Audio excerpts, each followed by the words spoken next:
You're listening to the Otis Jiry channel.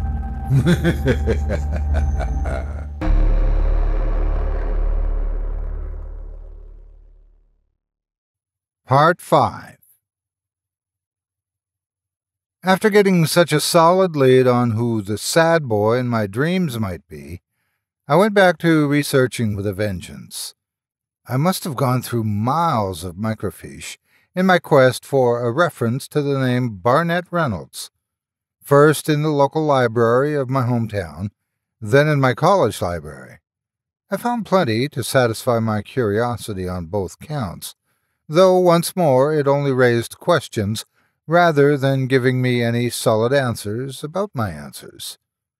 That said, I did learn a great deal about Barnett Reynolds, and no, that's not his real name, but it'll have to do for now. This is what I was able to learn. To begin with, while my parents had probably been justified in assuming Barnett Reynolds must have been an old man to be able to afford such a nice house, their assumption turned out to be entirely wrong. Reynolds had been one of these spectacular early prodigies who made a fortune first as an architect, then as a real estate titan, by the time he was only 40. Or at least that had been the age when he emigrated to the United States, most likely to get away from the effects of World War II on his native country of England. For someone so rich, his arrival prompted very little fanfare from high society, and indeed Reynolds seemed to be something of a recluse. His first home in the U.S. had been a historic but very rural mansion in Pennsylvania, which he'd managed to rent from its government preservers for very little money. Then, when the war ended, he began construction on the house that would become ours, only finishing it in 1947. He must have tired of it quickly, though, because he sold it to my family just before I was born, scarcely more than 10 years later.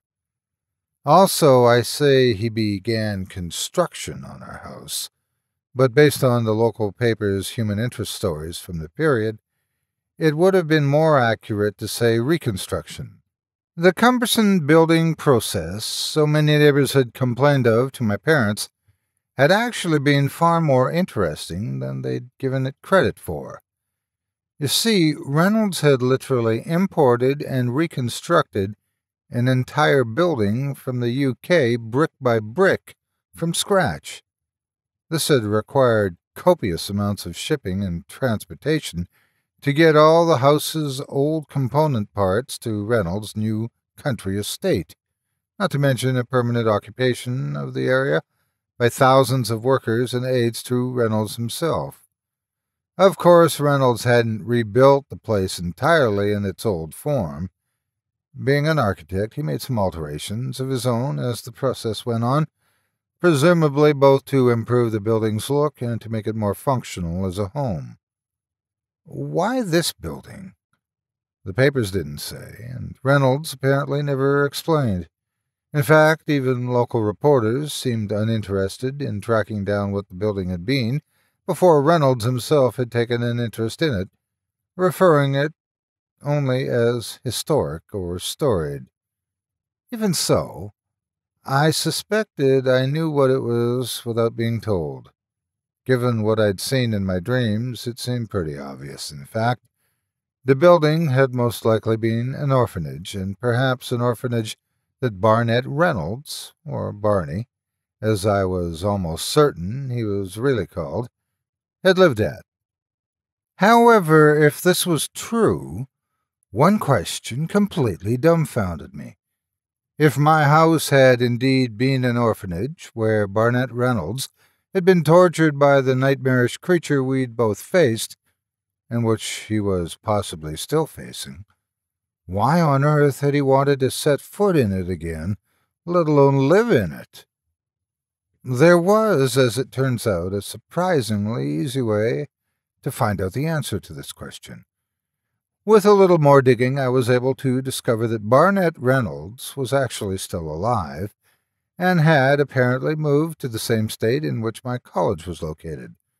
Of course, his permanent address wasn't listed anywhere publicly, and searches of phone books from all over the state showed that his phone number wasn't listed. I was lucky enough to be able to track down his old architecture firm, and even to get a phone number for him, after some imaginative lies to a spectacularly overly talkative secretary. Unfortunately, when I called that number, Reynolds' own secretary seemed a lot more discerning and a lot more impatient. The result was that I was tersely and not a little rudely informed that Mr. Reynolds did not see visitors, that he had never gone by the name Barney, and that I should be ashamed of myself for being such a despicable liar and time-waster.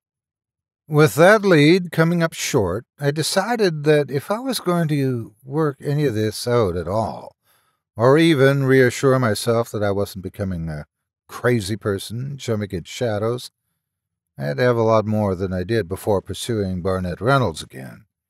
So this time, acting on my hunch that Reynolds had built my childhood home from what had once been an orphanage, I started tracking down addresses for historical societies in the UK.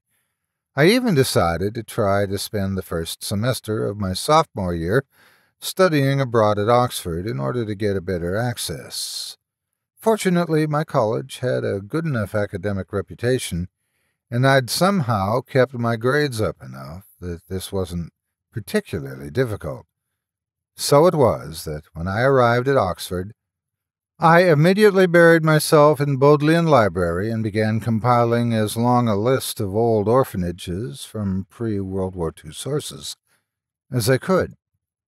Once I had these, I sent inquiries to the relevant UK historical societies, asking if any of those orphanages had been demolished during or after the war, and if I could see any records they had on them. The results were more overwhelming than I expected.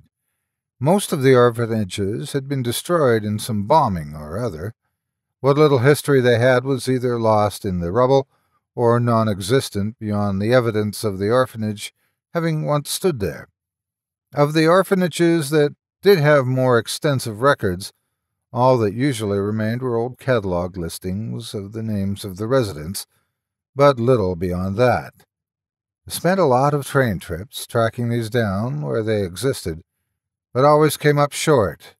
The name Barnett Reynolds was nowhere to be found in any of them, nor did anybody remember anyone by that name coming from the area.